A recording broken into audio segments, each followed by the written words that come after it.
This episode of Onward to Victory is proudly presented by our good friends at West Coast Screen Printing and Embroidery at wcscreens.com. You've heard their name for years now, and for good reason.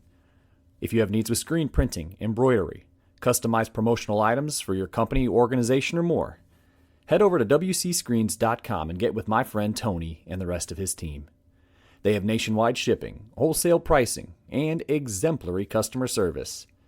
Not only are they big supporters of this podcast, but like you, they are also diehard fans of the Fighting Irish. Score a touchdown with wcscreens.com. And on with the show.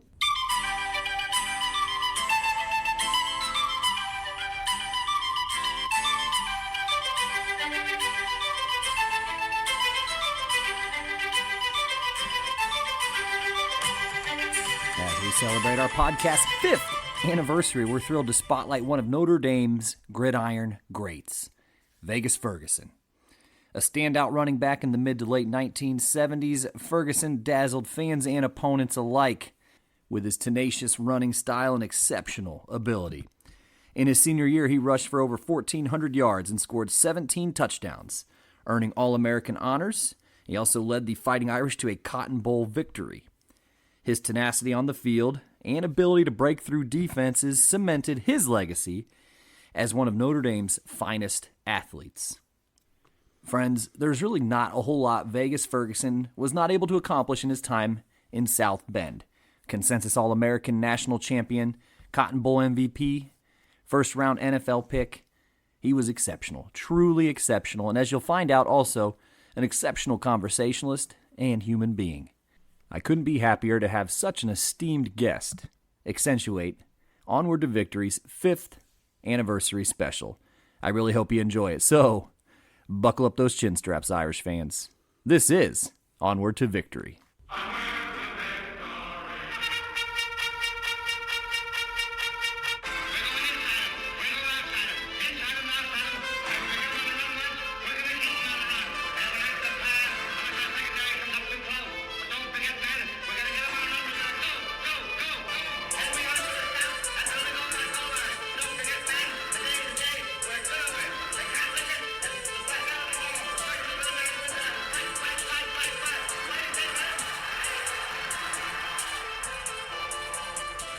Hello and welcome to Onward to Victory, a Notre Dame football podcast. My name is Alex Painter and welcome to episode number 97. As it were, it is the 5th anniversary special and have a very special conversation to share with you all. So I am not going to belabor the point, but wanted to just extend a quick yet sincere note of thanks. Whether you've been here since the very beginning or just jumping on the show now, 5 years, 97 episodes. I started this humble podcast in June of 2019 with just the intention to feel a little bit closer to my favorite college football team. As I'm sure is the same with many of you, and I guess that's probably why you're here listening to this podcast to begin with, but connectivity is, for lack of a better term, my love language. If I'm into something, I need to feel intimately connected to it, so this podcast really afforded me an opportunity to feel far more connected to Notre Dame football in the last 5 years than I ever had. So thank you for listening. The show doesn't actually work unless there are people listening to it, and not to mention people supporting it as well. And so I guess that's a really nice segue. The show has had many people financially supported over the years, which kind of kept the theoretical lights on, if you will. And I really want to acknowledge these folks, the show's financial supporters. We call them the Consensus All-Americans. So these are the folks who have either contributed significantly in the past or are currently donating to the show. And they are Dr. Jeremy Scarlett of Whitefish Bay, Wisconsin, who is an ardent supporter of these efforts to preserve the history of Notre Dame football. Dr. Scarlett can't thank you enough. And also Brad Glazier of Williamsburg, Indiana, author, writer, Notre Dame alum, and show guest Will Fuller of Warren, Ohio, Andy Nickel, a good friend of mine, South Bend, Indiana, and perhaps one of the earliest but most ardent supporters of the show, and that is Michael Finan of Rutherford, New Jersey. I simply can't thank these people enough, as well as everybody who I know. Some of you I see who have been listening to the show since the thing started 5 years ago. But if you're moved by this podcast, if you want to support the preservation and the legacy of Notre Dame football in this form, don't hesitate to visit paypal.me/onward to victory if you're interested in a one-time donation, or patreon.com/onward to victory podcast for monthly contributions. Of course, you heard the name at the top of the show, but man, I would be remiss not to mention that this show is powered by West Coast Screen Printing and Embroidery, and you can find them at wcscreens.com. So please jump over and support them with any screen printing, embroidery, or if you're just doing some promotional items for your company, organization, family reunion, man, whatever it is. The name is West Coast Screen Printing and Embroidery at wcscreens.com. And also, this podcast is sponsored by Augie's Locker Room in South Bend, Indiana, the premier shop for Notre Dame memorabilia and gifts. As I like to say, no trip to campus is complete without a stop at my good pal Augie's. One-of-a-kind items, gifts, relics. If you've been in there recently, you know that he has dedicated tons of space on his back wall to a museum-like exhibit.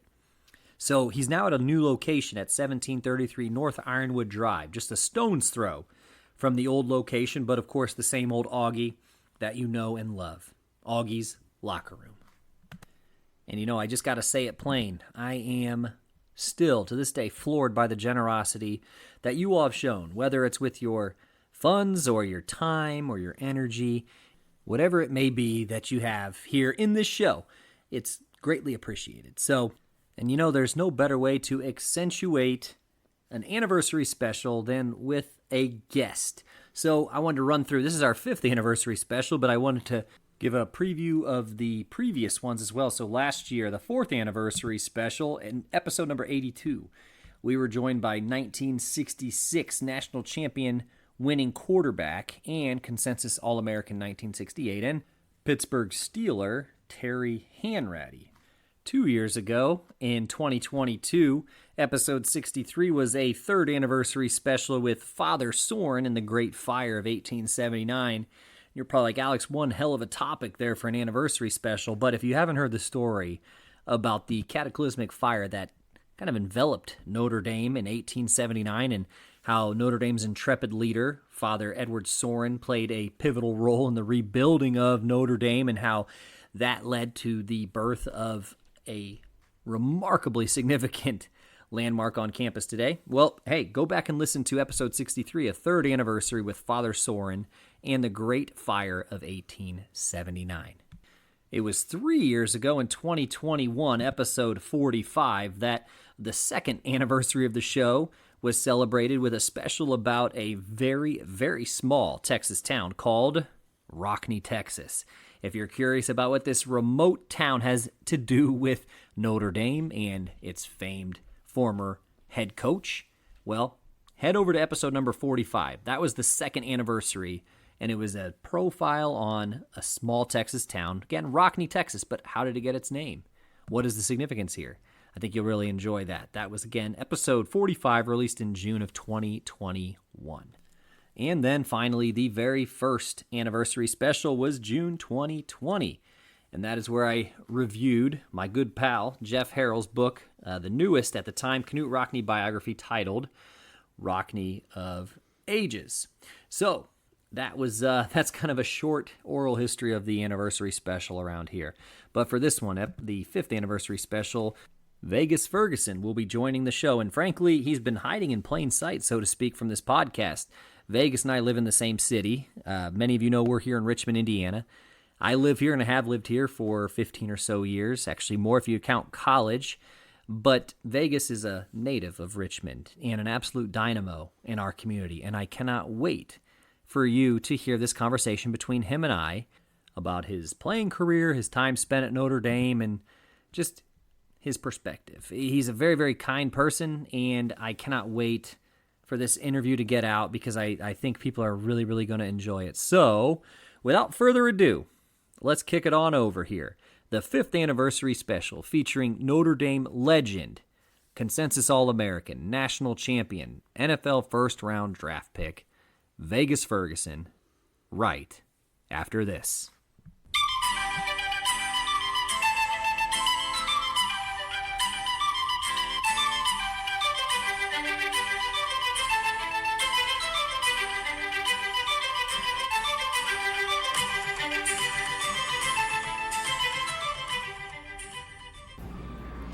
Welcome back to Onward to Victory, a Notre Dame football podcast. Today I am joined by Vagas Ferguson, one of Notre Dame's legendary running backs. Vagas left an indelible mark on the Fighting Irish with his electrifying speed and relentless drive, amassing nearly 3,500 rushing yards during his college career. A national champion, a consensus All-American, and the MVP of the 1978 Cotton Bowl, and ultimately an NFL first-round pick. He was a prolific piece of the Irish offense during the Dan Devine era. Absolutely thrilled to have Richmond, Indiana native Vagas Ferguson on the show here today. Vagas, how are you today? Hey Alex, I'm fine. Thank you for having me this morning. Well, thank you. This today. This means a whole heck of a lot. And if we get any intermittent noise, it's because we are doing this live from a coffee shop here in our humble abode of Richmond, Indiana. Amen. So Vagas, really appreciative of you being here for the show's 5th anniversary special. And I'm going to ask a question to start that I try to ask of all the guests on the show, and that is, what is the spirit of Notre Dame to you? It's a lot of things. It's a lot of different things. For me, it was just a place where, when you walk on that campus, you see the Golden Dome. It's just a lot of tradition, a lot of tradition, history, and those kind of things. You grew up here in Richmond, Indiana, and the listening audience knows this is where the show is recorded and produced and written. So how did a young football player from Richmond, Indiana find his way to Notre Dame? So could you share with us about your recruitment process? Oh, no doubt, Alex. It was, coming into really it started probably my sophomore year. We had a local pharmacist here named Ray Zaleski. Ray was a rabid Notre Dame guy. He graduated from Notre Dame. He went to all the games, and he was really recruiting my cousin, Lamar Lundy, Jr. And that was, and so when he was going to take him up to a game at Notre Dame, and so he invited me to come with him my sophomore year, and that's my first exposure. I never knew where Notre Dame was. I knew where Michigan was, Indiana, because they're around Ohio State, they're close by. Notre Dame was a little further, and so when he did that, when I went to the game, I got to meet Eric Parsegian. We had to go in the locker room after the game. And at that point, I had never seen a college football game. Never seen one. Just saw them on TV, of course, but never had went to a live game. So that was a great experience for me to be, exposed to that at that time in my life. It didn't really mean that much to me because I was still a sophomore, so I wasn't really thinking about college at that point. But my cousin was excited to go, and so we went, and it was a good experience. So I didn't realize you were connected with the Lundy family. Lamar's mother and my grandfather are brother and sisters. You're kidding? Yeah, that's how close we were. That's wonderful. Mm-hmm. So just the listening audience, the Lamar Lundy probably rings a bell. Member of the fearsome foursome of the LA Rams, also a Richmond native, and if memory serves, first black scholarship player at Purdue. Played basketball and football at Purdue. So he was an outstanding athlete. What was Notre Dame like in 1976, around when you arrived on campus? Well, I drove up my freshman year. I drove up in my little car, a old raggedy little car I had bought. I think it was costing like $300 or something. But anyway, I rode up in the car, and it's funny because we come in early for camp, first before the students come back. And so my first time driving up by myself on that long highway from Richmond. Yep. And get there, and I get out of my car. I had all my stuff in my car, my clothes and stuff.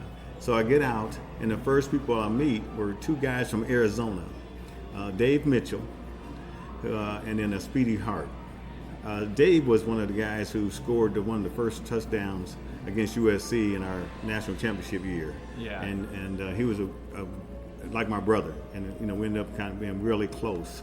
But anyway, that was my experience, getting on campus and then walking out of the car and meeting Dave Mitchell and Speedy Hart. And I said, wow, this is, all of us are freshmen. And so we didn't know what to expect. And so that was kind of set the tone. And they were really good guys, so it kind of set the tone of what kind of athletes Notre Dame recruited and what kind of guys they had on the team at that time. Just real level-headed guys, not very, show-offy. So that was a good experience for me at that point in my life, in '76.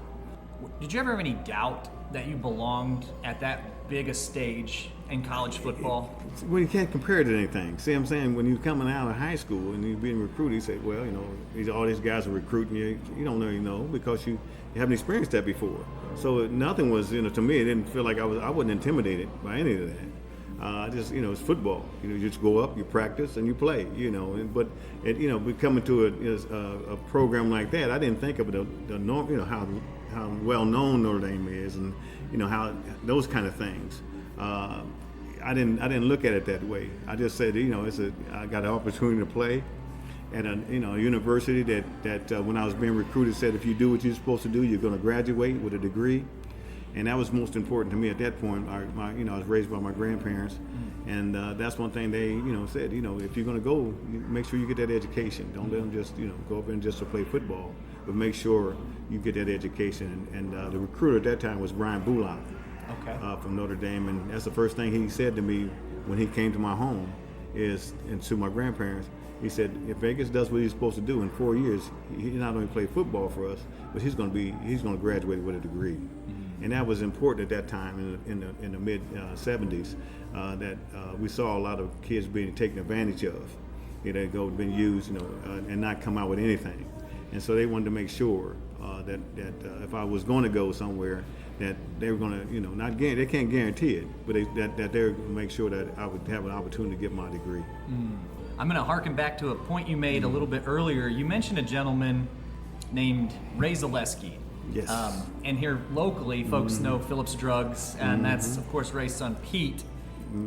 Can you share perhaps a little bit about how impactful Ray was in your recruitment process?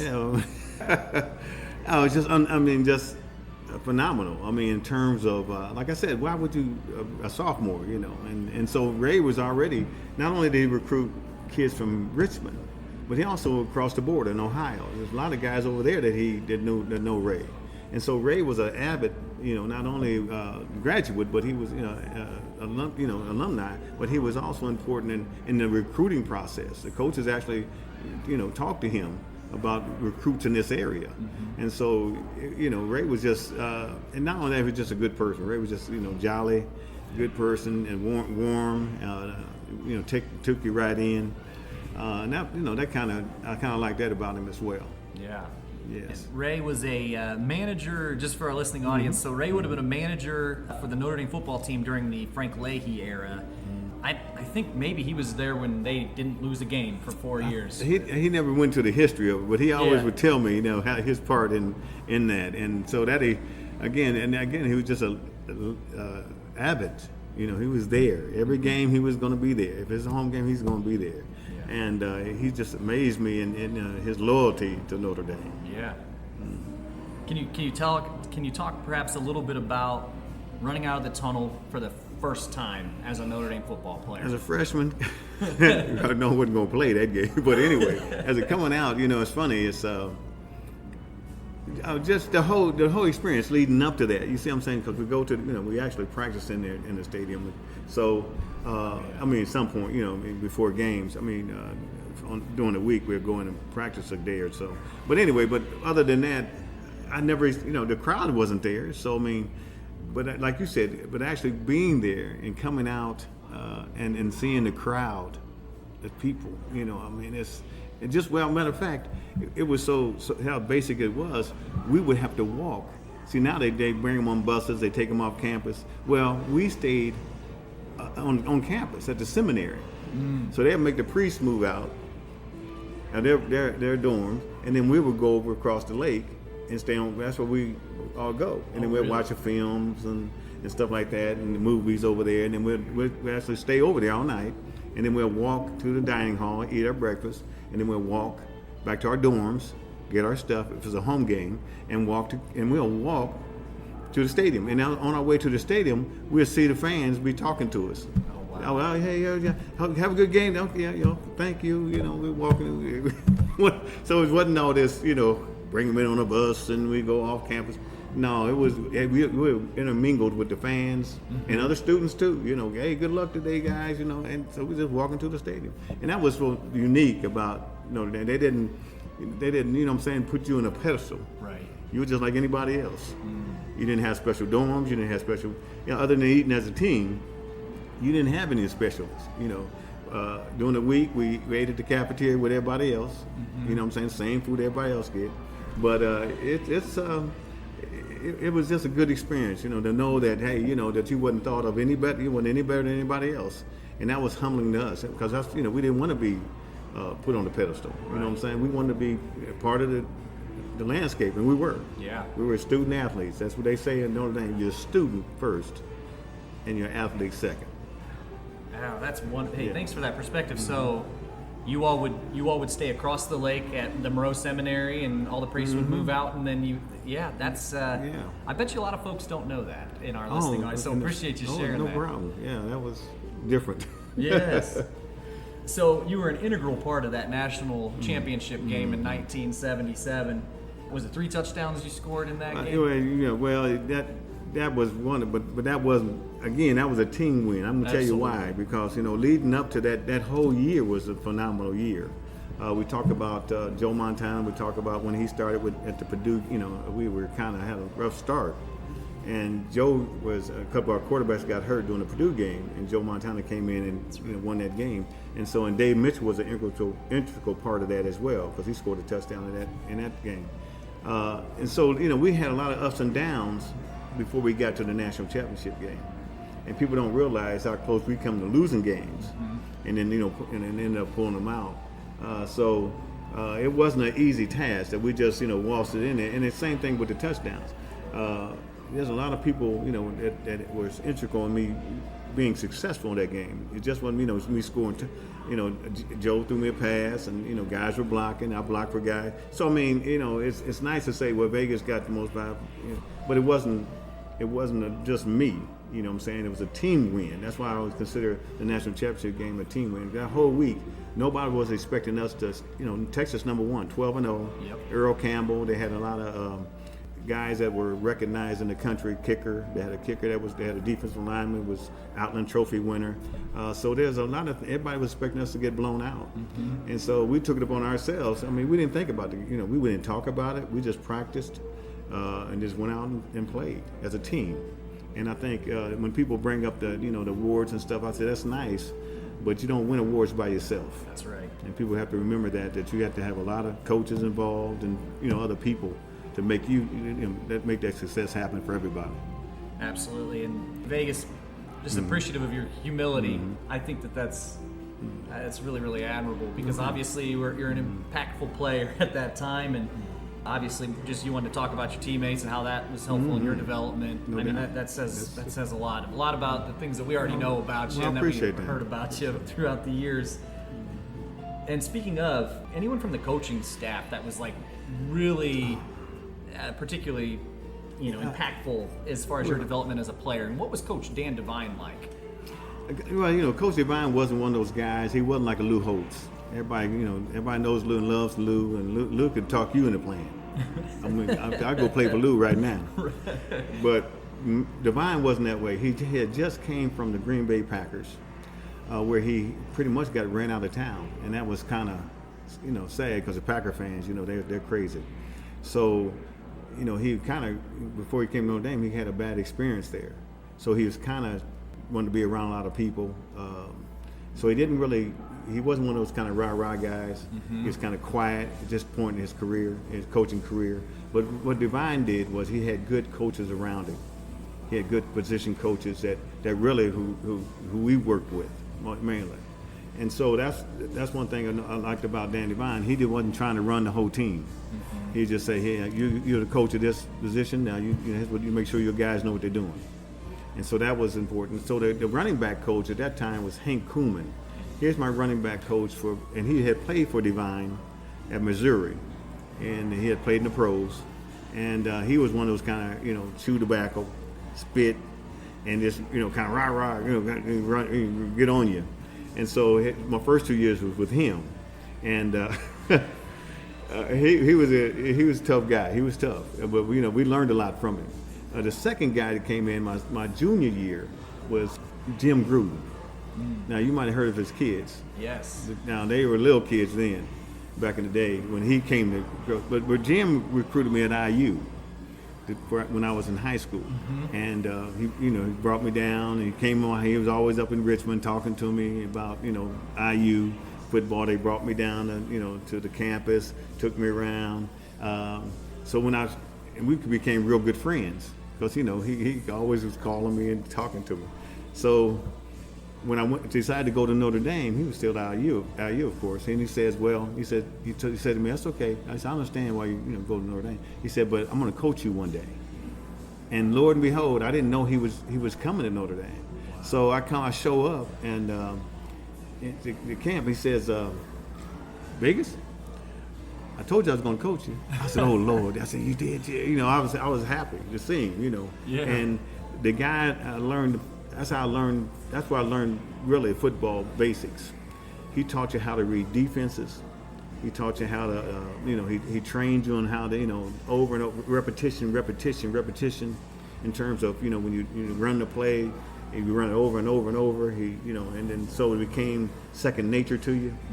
And so, and if the defense does this, you react this way. And he taught me all that.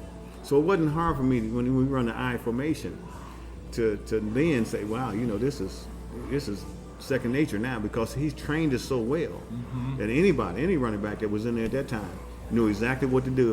If something was going on the defense and you were looking at the defense and you're reading them, then you'll make the proper cut, And so that was something I would have never known. And so I praise Jim to this day. My junior and senior year, I gained 1,000 yards because of that. Because I was able to, adapt to what he taught me, and so to this day, I every once in a while I get to hear from him, and I get a chance to talk to him. But he's kind of incognito now because his sons have been so successful, right? So he kind of stays out of the limelight. Sure. So Jim was a great guy, Jim Gruden. Yeah. So which teammate did you respect the most, or maybe which opponent did you fear the most, or respect the most? I tell you, in terms of teammates, I mean, in the 70s, it's a lot of stuff going on, racially. So yeah. we kind of, even on that campus, there's very few minorities on the campus. So we had to kind of get together, stay together, and so you kind of stayed with guys you knew, and so I really became friends with Dave Mitchell, Jerome Evans, pretty much all the running backs. Those guys, all our running backs, white or black, we were real close, and so that was important. And those guys became my lifelong friends. I talk to Jerome to this day. Dave had passed away, but we would always talk at least once or twice a month, and so I still talk to Jerome. And some of the other guys as well. So that was, again, Notre Dame is a family. Like I said, wherever we go, whether it's I see Joe sometimes at events. It's just no matter how successful Joe has been, he's still, he's still Joe. Yeah. He hasn't changed. He's still the same. And so people don't realize that. I'm talking about Joe Montana. Of course, yeah. But it's just it's funny how you develop these college lifelong friends, and again, not only the guys, but even the girls I went to school with, we still stay in touch. I just talked to one yesterday. That's awesome. So and that's Notre Dame. It's a small school. People think it's a large school. It's really a small school. It's not 20,000 or 15,000. It's about 10,000. And back then it was even less. Right. So so anyway, that was a great experience, in life. Like I said, lifelong friends, and when we go back for reunions, our 77 reunions, it's really special, because now you get to see the guys that you don't get to talk to a lot, and they're still the same. They're still on you. You call your dirty names, all the stuff they used to do. I said, okay, we're still okay. Oh, that's awesome. It's wonderful. Yeah. Thanks for that, Vegas. So, only 2 players in Notre Dame football history have rushed for more yards than you, and of course both played after you. So when you exited the program, you were the all-time leading rusher. So, but what have been your favorite players to watch throughout Notre Dame history, or heard stories about before you got there?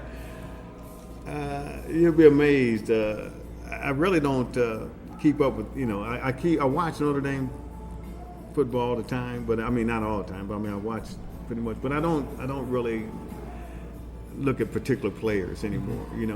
Even back when after graduated, I mean you just tend to move on. You know what I'm saying? It was a great experience for me. I don't try to compare them. I don't worry about people breaking records. I did people, it's just about the experience I had, and now these guys are going through that same experience, and it's going to be different than mine. It's a different time, it's a different age, and so I root for them. I mean, when I see a guy hit the hole, go. They have some nice backs, some good backs now. Yeah. And these guys can run the whole distance. I mean, they just don't, 10 yards. They go the whole distance. And that's something they said Vegas was fast. I wasn't fast. I put a move on you. Yeah. And I run out of bounds. But I'm not going to try to, I couldn't run that 50 yards and without somebody catching me or something, But it's good to see that today, and I don't really harp on that part of it. I just kind of watch the game as a game, what I'm saying, and just root for the guys that are out there. Do you have any impressions or thoughts on current head coach Marcus Freeman? Don't know. I haven't met him. I met Coach Kelly? Coach yeah. Kelly, and matter of fact, they brought us up and we spoke at one of the pep rallies, Jerome and I and some other guys, and that was fun. I mean, but again, the pressure those guys have on them, it's kind of, you kind of feel for them because that pressure. I mean, it's there. They got to win. They have to win. And Notre Dame hasn't changed academically. You have to be academically eligible. You have to take you're just not going to come in here and take basket weaving and think you're going to be able to play. So these guys, some guys can't get in. They have academic standards that some guys, some of the best players, they really need and want, they can't have. And so that puts them at a disadvantage year in and year out. I kind of feel for him. It's just like with Kelly, he won 10 games. But then when you get against the Alabamas, the Southern Cows, the guys can bring in anybody and everybody. It's just hard to compete. Right. It's hard to compete, and that's sad from that standpoint. You want to see them win, but you don't want them, but you want the kids to be able to walk away from there having something they can live on, right. that degree. Yes. And they still preach that at Notre Dame, and kids are still getting their degrees. We mentioned consensus All-American, obviously really, really prolific in the postseason for Notre Dame, all-time leading rusher at that point when you had departed from the program. And I'll gas you up a little bit here, Vegas. But you did play several seasons in the professional ranks, including being a first-round pick in 1980 into the NFL. So how would you describe your experience as a pro? A lot different. Again, it's a job. At that point, when I signed on with New England at that time, it was a job, and I understood that. But there still has to be some humanity in there. And I think at that level, it's looked at as a job. If you don't perform, you're not going to be here. And I understood that. But I think there's, from the level, we had some winning seasons. My first season, we had a winning season, but we didn't make the playoffs that year. My first year, but we were about a game out away from it. The second year, I think was in '81. I think we were 2-14. 2-14. So our coach was in trouble. Yeah. So he ended up getting fired, our coach at that point. And then company, they brought a guy from SMU in. He had that college mentality. We're men now. Yeah. So I got a child. So some dynamics had to. I respect you. You need to respect me as a man. First. So don't treat me like a college kid. A kid. Yeah. So I think that's what happened in my situation with a new coach coming in from the college. I'm going to show these guys, I'm going to be, okay. I just wasn't me. I just couldn't handle that piece of it. It's a job, but I got my degree. Mm-hmm. So, this is something I can or don't have to do. I do it because I like it and I want to. But so it became a part for me that I had to, make that decision. I wasn't going to put up with that. And so when you do that, though, you're going against the establishment. Mm-hmm. In my case, and people don't really realize that, I was standing up for me. And so, and there's consequences when you do that. Sure, yeah. And so I didn't last very long at New England for that reason. And then, and then the word got out because they don't want anybody to get you. Right. So, of course, they're going to do everything they can to contact everybody else and say, what they felt was their view on why I wasn't there. Mm-hmm. So I didn't find that out until later. That actually happened, and it didn't bother me because, like I said before, it was something that I had to get the gift to do, and so if I didn't do it, that's fine too. I got my degree, I can go get me a job, which so I didn't end up playing pro ball as long as I liked, but it didn't bother me to leave. Mm-hmm. You know what I'm saying? Yeah. It didn't really bother me to leave because of the mentality of what it represents, what the NFL what that level presented. Right. Everybody wasn't that way. Don't get me wrong. I don't know. I can only speak to what my experiences at New England, and so I'm not making excuses either. I think that was something I was thankful that I had the opportunity to play, and but it wasn't something that it was a lifelong dream, and it's something the day I said, woe is me. No, I took it as a man. That's something I didn't want to stand for that. That's not what I stood for, and I'm gonna lead the game this way. So that was a tough one, but it's something I had to do. Thank you for sharing that perspective. And you eventually make it back to Richmond, and mm-hmm. you have just a reputation for those who know you and those who might know you from a little bit more afar, of being very generous with your time, with your energy, and you're a servant of the community. That's right. That's what it's about. What are you most proud of? Well, just giving back. Just the fact that let people know that you can be successful, but you don't have to. You don't have to be somebody else. Mm-hmm. Continue to be who you are, because you didn't become successful on your own. I preach that all the time. If you're going to be successful, others are going to have to help you mm-hmm. get there. And so my message to kids today is just that. Work as hard as you can work. Things may not always work out the way you want it, but always be kind and considerate to others, because you don't know where down the road you're going to meet them again. So that's the kind of thing I like to, express to kids, and not through saying it, but through showing it. Mm-hmm. And part of showing it is being there to talk to them, to get on them about things, when you have to, but to love them at the same time. Yeah. And we don't do enough of that. We do enough beating them up, yeah. and telling them what they do wrong, but we don't do a lot of building them up and correcting them and making sure they understand and that they get along, with the message we're trying to get to them. Vegas, I love that. I'm slated to coach the 5th, 6th grade Richmond football team. I pray for you. So I'll keep that in mind. But boy, you've hit the nail on the head. I mean, we're so hard on kids sometimes, and it's like, honestly, we all need that. We all need that love in our life. Give them a hug sometime. Yeah. Absolutely. Well, Vegas, I'm so appreciative of your time and your perspective and your insight, and we'll sign off right now. But once more, anything else that you'd like to tell the listening audience about anything, any pearls of wisdom? Just be kind, be considerate, and just love one another. Don't be, just leave that with somebody, and they remember that the rest of their lives. Absolutely. Phenomenal human being and great Notre Dame football player, Vagas Ferguson. Thank you once more, and I will be right back with show wrap.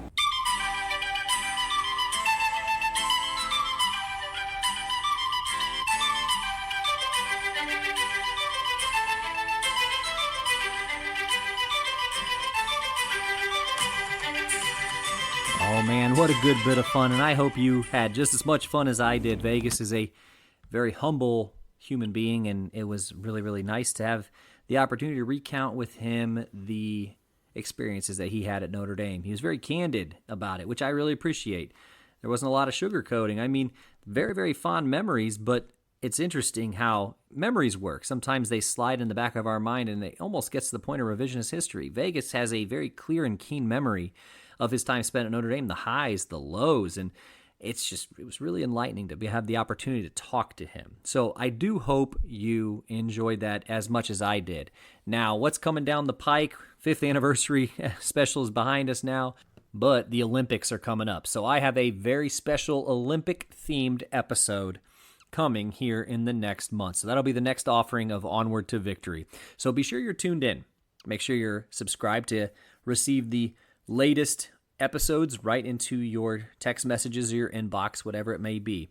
So make sure you check out the Facebook page if you're of the Facebook persuasion. All pertinent show updates are kind of funneled through there. But if you have any ideas for a show or anything that you'd like for me to do some digging on, or just want to say, hey, Alex, good job, man, the email address is onwardtovictorypodcast@gmail.com. So with that, I better sign off. This has been Onward to Victory, a Notre Dame football podcast. And thank you so very much for 5 years. Here's to 5 more. My name is Alex Painter, and as always, go Irish.